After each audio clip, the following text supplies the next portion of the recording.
Julio Verne, uno de nuestros autores favoritos, uno de los que más y mejor han inspirado a las futuras generaciones. Claro que sí, Julio Verne, aquel que dijo: todo lo que fui capaz de imaginar, otros serán capaces de realizarlo. Y es cierto que imaginó, es cierto que creó para nosotros, es cierto que intuyó, que nos puso sobre la pista de lo que sería el mundo futuro. El siglo XIX fue de él, fue de su invención, fue de su literatura juvenil, denostada por los críticos de la época, es cierto, incluso por los científicos de la época, que decían que jamás nadie se aventuró a tanto. Decían que esas invenciones de Julio Verne no podían ser exactas, que tenían muchas inexactitudes. Fue tremendo. Luego la historia le fue dando la razón y se fueron confirmando sus teorías. Lo cierto es que Julio Verne, en una de sus últimas entrevistas, afirmó que él no visionó nada, simplemente se limitó a documentarse muy bien, que su época fue prolija en invenciones, que su época fue prolija en intuiciones, y que él lo único que supo hacer fue recoger esas intuiciones y plasmarlas en sus relatos extraordinarios, en sus viajes extraordinarios. Hoy, amigos, os invito a visitar la vida, la obra y los milagros de aquel gran visionario llamado Julio Verne.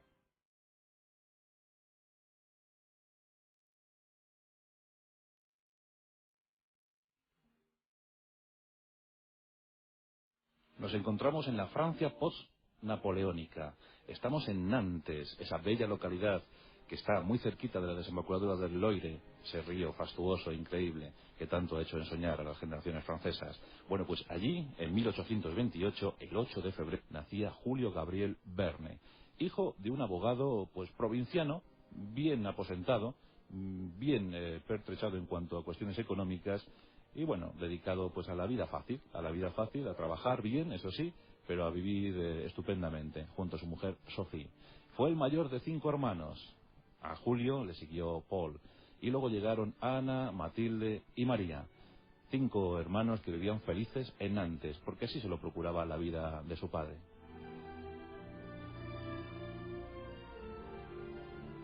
Pero Julio imaginaba, Julio era el mayor y siempre miraba al mar, siempre soñaba, siempre pensaba en las aventuras futuras, en todo lo que le estaba esperando, en aprovechar minuto a minuto, en saborear esos días, esas horas, esos minutos. Claro que sí, Julio Verne quería viajar y lo intentó. Sus primeros juegos fueron en el Loire y se embarcó junto a su hermano Paul y llegó a naufragar en alguna de las islas del Loire. Le rescataron afortunadamente, pero que él quería volar, y voló muy pronto. A los 11 años se escapó de su casa, pensando en encontrar algún barco que le llevara a algún punto remoto del planeta.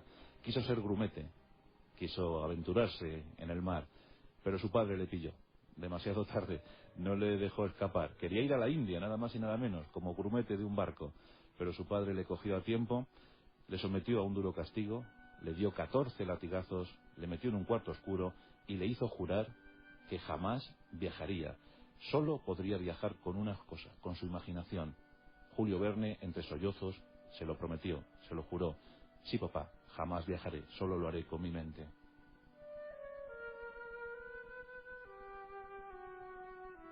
Julio Verne debía estar interesado en la abogacía, porque ese era el deseo de su padre. Quería que su hijo mayor, su primogénito, fuera abogado.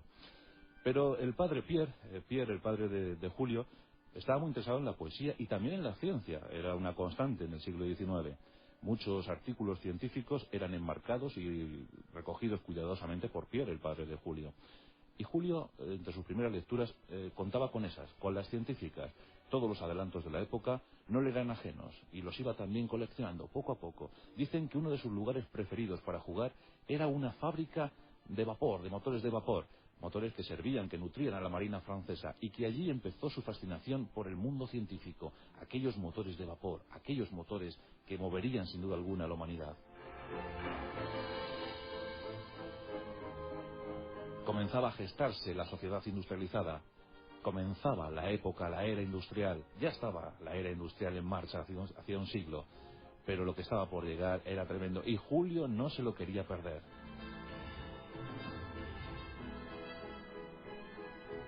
Y también empezó a llegar el amor al corazoncito del pequeño Julio. Él se había fijado en una de sus primas, Caroline. Con 17 años crea su primera obra, dedicada a Caroline. Es una obrita para marionetas, para títeres, dicen que basada en la vida de Alejandro VI, del Papa Alejandro VI. Pero Caroline no le hace mucho caso. Y Caroline ya ha decidido su futuro. Un matrimonio de conveniencia con un acomodado burgués de la zona. Esto marca profundamente a Julio Verne. Y dicen que su misoginia empezó ahí, justo ahí, cuando Caroline le rechazó. Nunca se llevó bien con las mujeres, como posteriormente veremos en nuestro relato. Eso había ocurrido con 17 años. Y Julio quería escribir. Julio quería triunfar en el teatro. Quería triunfar escribiendo dramas, comedias, operetas, óperas bufas.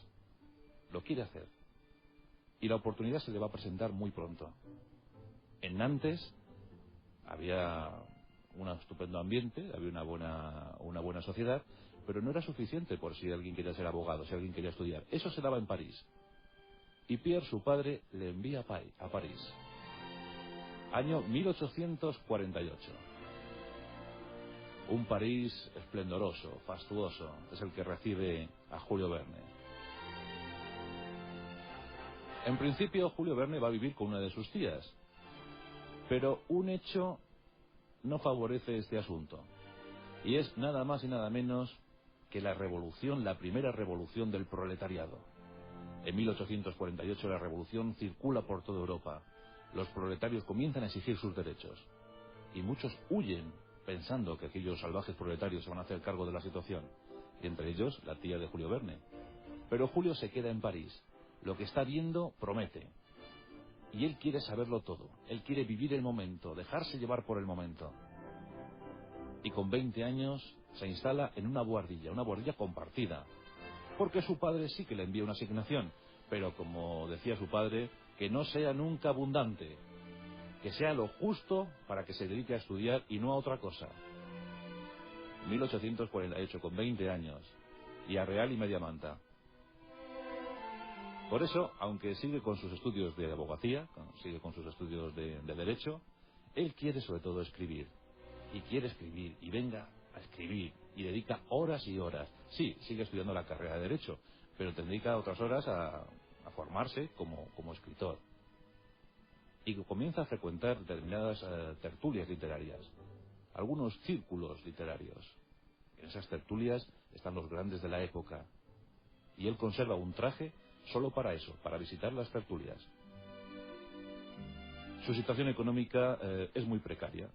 Dicen que solo se alimenta de pan y leche, que en su buhardilla apenas tiene muebles, que ya no tiene ni siquiera calcetines. Y su padre no envía dinero, no envía nada, no hay ni un franco, porque claro, todo lo que Julio tiene lo dedica a los libros, se lo gasta en libros. Una vida difícil para Julio, aunque más tarde recordará que estos años sin duda alguna fueron los más felices de su vida. Una noche, después de salir de una tertulia literaria, bajando por unas escaleras, se choca con un orondo señor que subía por esas escaleras. El choque debió ser muy fuerte. Julio estaba casi desvanecido, no por el golpe, sino por el hambre. Y el señor parecía estar muy bien alimentado. Julio se choca con él y dice: «Usted seguro que ha cenado muy bien esta noche, ¿verdad?». Un tono insolente, irónico. El señor le dice: «Pues sí, he cenado una tortilla de tocino a la nantesina». Julio Verne le mira muy enfadado. En París no saben hacer tortillas a la nantesina. El señor Orondo le dice: «Pues la mía estaba muy rica». Julio le dice: seguro que usted se la comió sin pensarlo mucho». El señor le dice: «¿Usted es que sabe hacer tortillas a la nantesina?». Julio le dice: «Bueno, más que hacerlas, lo que sé es comerlas». Y se lo dijo de tal manera que el señor le dijo: «Le exijo, joven, una satisfacción». En aquellos tiempos en París todavía se daban mucho los duelos. Y le presenta su tarjeta: «El viernes le quiero ver en mi casa. Espero que usted cumpla con honor con esta satisfacción que me debe dar». Julio, asustado, no le queda otro remedio que ir a la cita. El de la tarjeta, el señor Orondo, el de la tortilla de la nantesina, era nada más y nada menos que don Alejandro Dumas, el autor de más fama, de más éxito de la época. Finalizando la década de los 40 en el siglo XIX, se topan dos genios, Alejandro Dumas y Julio Verne. Ese viernes, Julio cocinó una tortilla estupenda para don Alejandro y desde entonces comenzó una amistad muy férrea, muy sólida. Alejandro Dumas tenía una estupenda posición económica y social, y pronto tutela al joven. El joven le ofrece sus primeros trabajos, sus comedias, sus dramas, y aunque no son muy exquisitos, aunque son pésimos en la construcción, en el estilo, pues a don Alejandro le hace gracia el joven Julio y decide apoyarle. Como tenía algún teatro de su propiedad, pues estrena en alguna obra. Recordemos Las pajas rotas, recordemos 11 días de asedio. La verdad es que las obras son un total fracaso. Ni siquiera la crítica ni el público le dan el visto bueno. Nada, es imposible. No tiene todavía el estilo que después nos dará Julio Verne. Pero bueno, él lo sigue intentando. Alejandro Dumas, conmovido por el esfuerzo del joven, le recomienda para un trabajo. A partir de entonces será secretario del Teatro Nacional de la Lírica en Francia, en París. Es un trabajo que tampoco le supone mucho esfuerzo, pero claro, está implicado en tantas cosas. Está escribiendo comedias, sigue estudiando Derecho, aunque pronto lo dejará. Y también ese trabajo en el Teatro Nacional de la Lírica. No puede más, se levanta a las 5 de la mañana. Entre las 5 y las 10 de la mañana compone sus óperas, sus operetas, sus comedias. Luego se va a trabajar al teatro, donde también escribe algún programa de mano. Y luego a la biblioteca. Sí, a la biblioteca, porque estamos ya en la década de los 50 en el siglo XIX. La industria, la ciencia están avanzando a pasos agigantados. Y Julio Verne, ante todo autodidacta, lo quiere saber todo. Se interna, se sumerge en los libros. Allí empieza a descubrir cosas sobre química, sobre matemáticas, sobre geología, sobre geografía. También se interesa por las ciencias ocultas, por el esoterismo. Lo quiere saber todo, es un gran humanista. Es como Leonardo da Vinci, ¿verdad? Como Leonardo da Vinci, pero en escritor. En esas bibliotecas de París, ahí está nuestro querido Julio Verne, aprendiendo cada vez más, empezando ya a formar su estilo propio. Y eso está muy bien, pero el dinero sigue sin llegar. El poco dinero que consigue reunir lo invierte en un piano, porque él sigue obsesionado en ser un gran autor teatral. Él quiere componer, él quiere hacer, él quiere triunfar. En ese momento los del teatro son los que triunfan, y él también tiene derecho. A Alejandro Dumas esto le divierte mucho y sigue apoyando al joven. Pero claro, el dinero ya no daba para más, y él quiere seguir prosperando en su carrera como literato. Le envía una carta a su padre Pierre y le dice: mira, las dos carreras son incompatibles. Si a mí me quieres como abogado, tarde o temprano, tu bufete, pues no triunfará. Tendrás que cerrarlo. Y siempre me lo tendrás en cuenta, siempre me lo achacarás. Así que no me insistas más, no voy a ser abogado. Quiero ser escritor. Ese es mi deseo. Los padres, que también están muy conmovidos por la situación del joven, le buscan una boda, le buscan un apaño, le buscan una buena mujer que tenga una estupenda dote. Esto ocurre en 1857. Él tiene 29 años. Y todo está a punto para la celebración de la boda. Pero a última hora desiste, no quiere saber nada, no se quiere sumergir, no quiere meterse en una boda con una señorita a la que casi no conoce, con la que casi no va a tener trato, con la que seguramente va a fracasar. Y es que en su vida se ha cruzado Honorina. Honorín, una joven viudita con 2 hijos que le hace unas promesas estupendas. Julio Verne cree que Honorín también tiene una buena dote, que tiene una buena fortuna y que además está enamorado de ella, o eso es al menos lo que él piensa en principio. Desiste del empeño familiar y se casa con Honorina. Se casa y lamentablemente descubre al poco que Honorina era una mujer de vida superficial, que no era muy culta, que no estaba muy preparada y sobre todo que no tenía ni un franco. Algunos muebles como dote y poca cosa más, y encima ya viene con familia añadida. Pero sí que hace amistad con el hermano de Honorina. Y el hermano de Honorina trabaja en la Bolsa de París. Y a este sí que le va bien. Le va muy bien, francamente bien. Y también le va que Julio Verne quiere también hacerse agente de cambio y bolsa.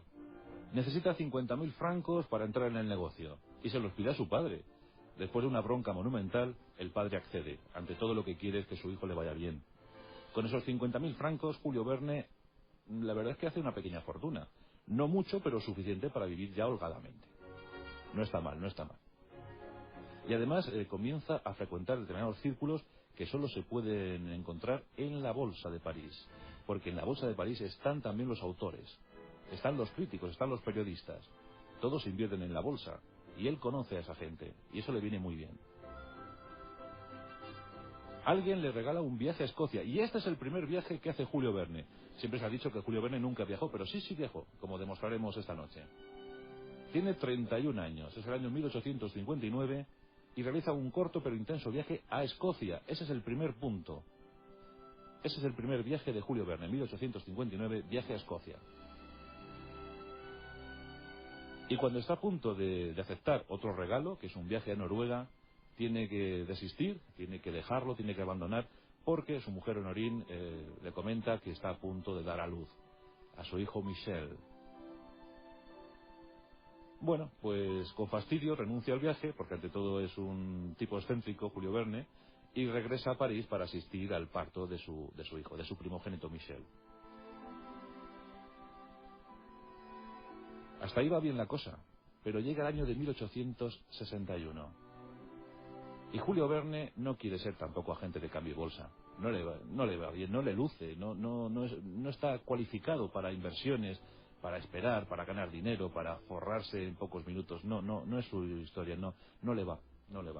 Él quiere escribir, ya ha empezado ya a escribir, y ya va a presentar su primera novela. Pero para que ocurra esto deben darse algunas circunstancias. Ya os he dicho que él navegó, estuvo sumergido en las bibliotecas de París, donde aprendió, donde acumuló 1001 conocimientos. Y tiene el esbozo de su primera novela, que en principio va a ser una narración sobre la geografía africana. Y empieza a recorrer las editoriales. Y en 2 días visita 15 editores. Visita a 15 editores.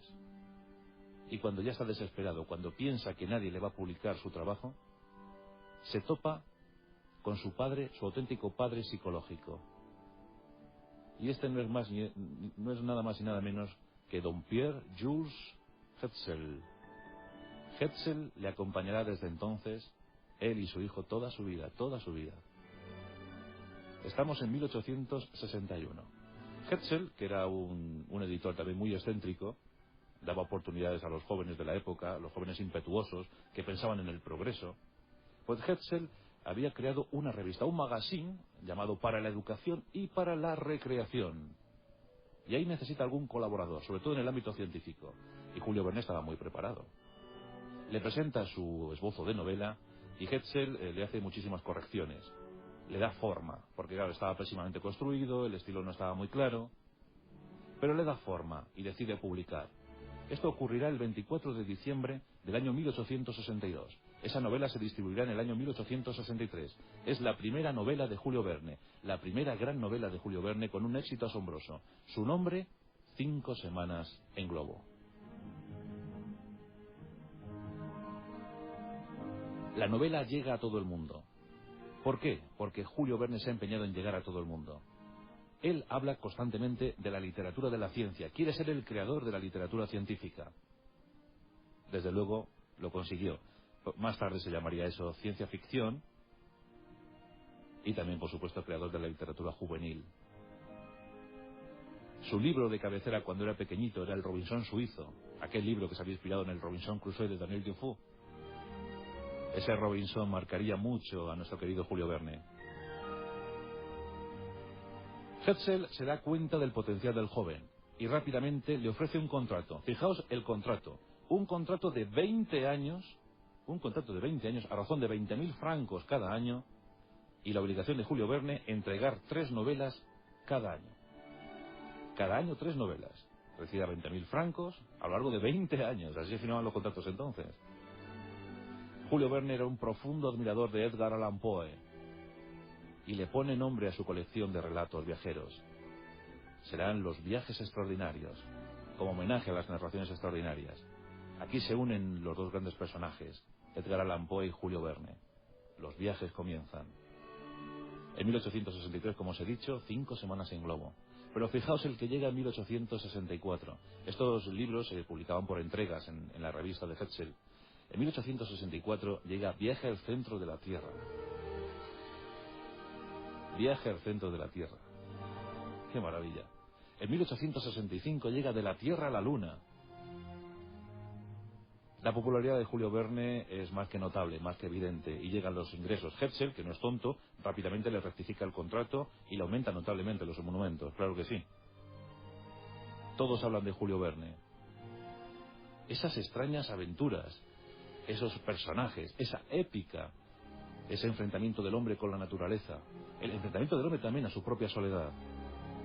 El hombre manejando la naturaleza, el hombre manejando artilugios, el hombre manejando la industria. El hombre como dueño y señor de la creación. Los jóvenes también ocupan un sitio preeminente en las obras de Julio Verne. Las mujeres no. Ya os he dicho que era un latente misoginio, un misógeno tremendo. Hetzel esto se lo rectifica y le sugiere que incorpore la figura de la mujer a sus obras. Julio Verne lo hace de no muy buen talante, pero lo cierto es que siempre se rió de Hetzel, en contra de lo que se ha podido decir, que se ha dicho, que Hetzel era un tirano, que le obligaba a escribir. No. Julio Verne sentía una admiración muy profunda por Hetzel y siempre le escuchaba atentamente sus sugerencias. Dicen que la construcción literaria y el estilo se lo debe a Hetzel.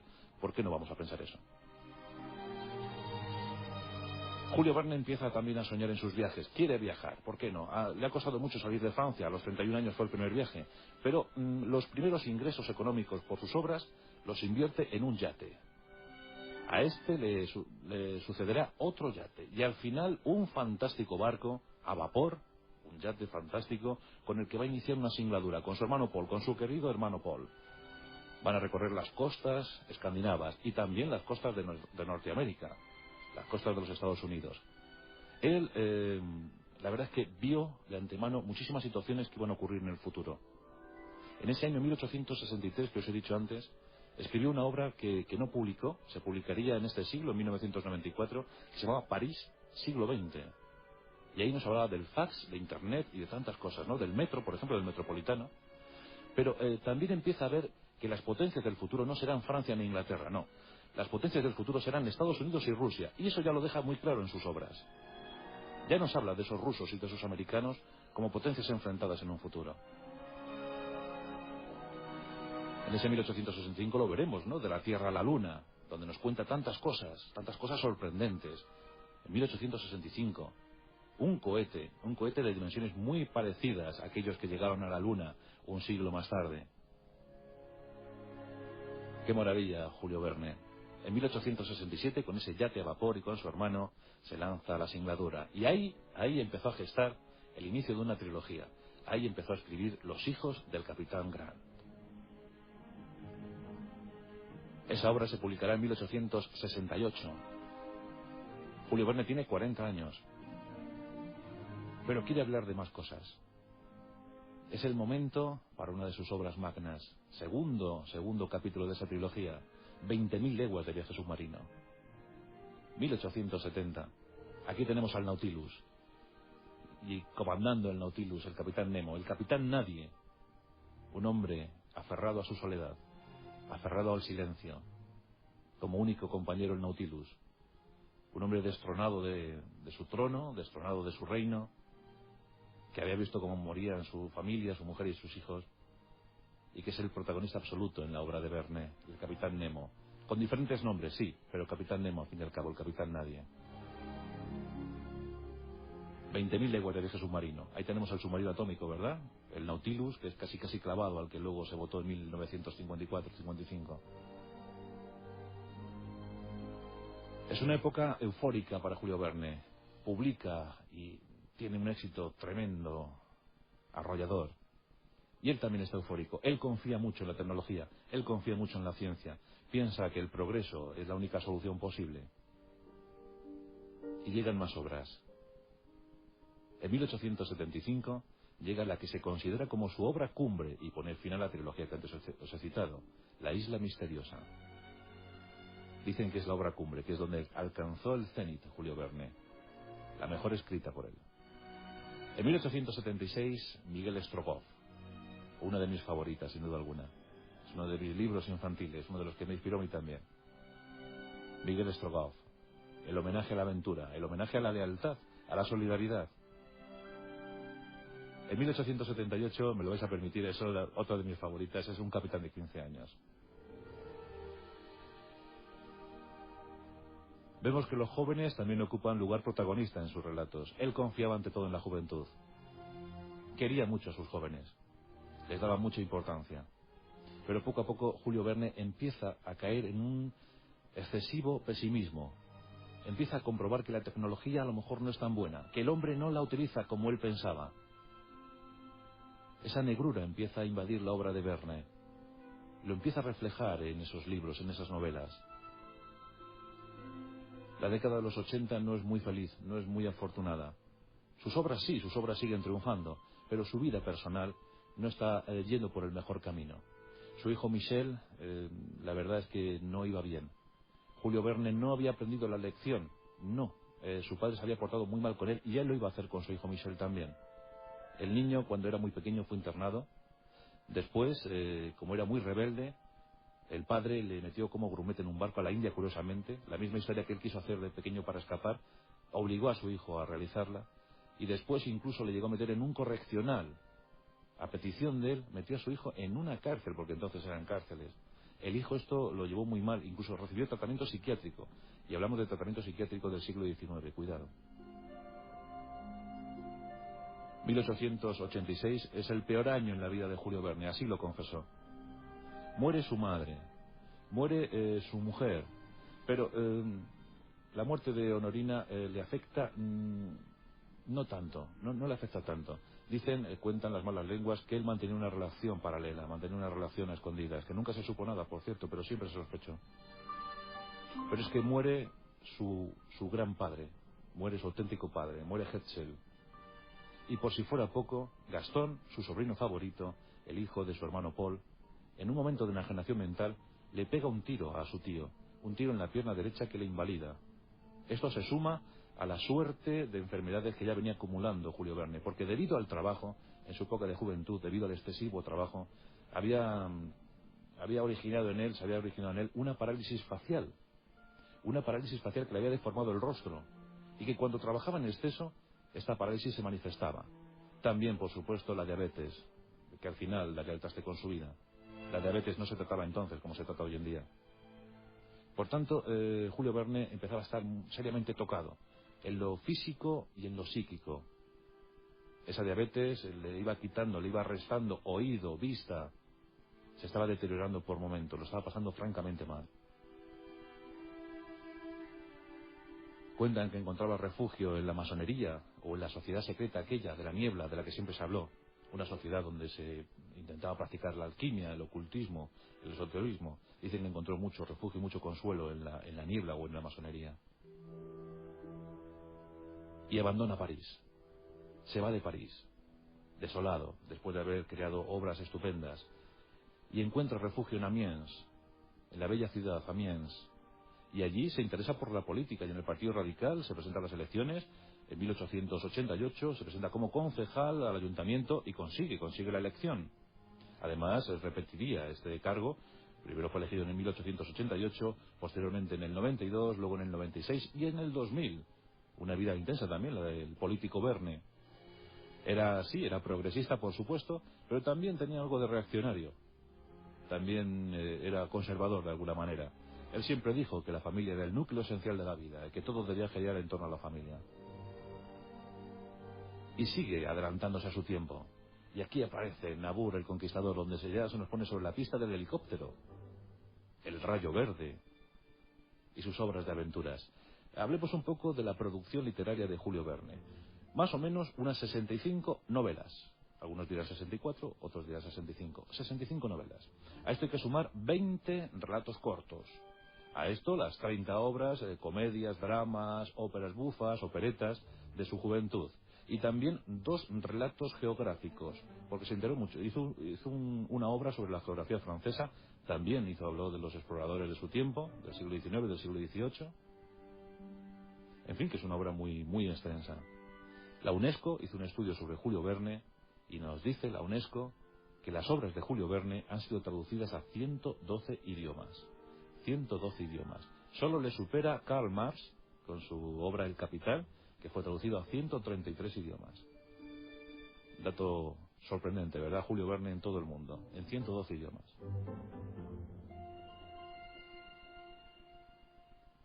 Y así llega al siglo XX, aquel que él había soñado en su París siglo XX, ¿verdad? Y el siglo XX no le ofrece nada. Julio Verne ve desesperanzado cómo la humanidad camina hacia la guerra, cómo la tecnología solo ha servido para matar, cómo la tecnología está acabando con el planeta. Julio Verne está desconsolado. Las últimas entrevistas que ofrece, solo se ve en ellas el pesimismo, pesadumbre. Está agotado, está mermado por la enfermedad. El 24 de marzo de 1905 muere rodeado por sus familiares. También estaba ahí el hijo de Hetzel, estaba su hijo Michel. Está a punto de morir y fijaos en sus últimas palabras. Rodeado por todos sus seres queridos, lo último que dice es: sed buenos, sed buenos. Spielberg a lo mejor lo utilizó posteriormente para uno de sus personajes, ¿verdad? Para E.T. Pues sed buenos es lo último que dijo Julio Verne. Cuando murió estaba acabando una obra apocalíptica, pero que, ojo, que puede ser la última profecía de Verne. Su libro se llamaba, el último libro que estaba escribiendo se llamaba La invasión del mar. Y en ese libro, ¿qué diréis que contaba Julio Verne? Pues decía que Europa sería cubierta por las aguas, y estas aguas llegarían desde los polos, y estos polos llegarían al deshielo debido al cambio climático generado por los hombres. Esto lo estaba escribiendo en 1905. Una Europa cubierta por las aguas, y eso lo había provocado el hombre.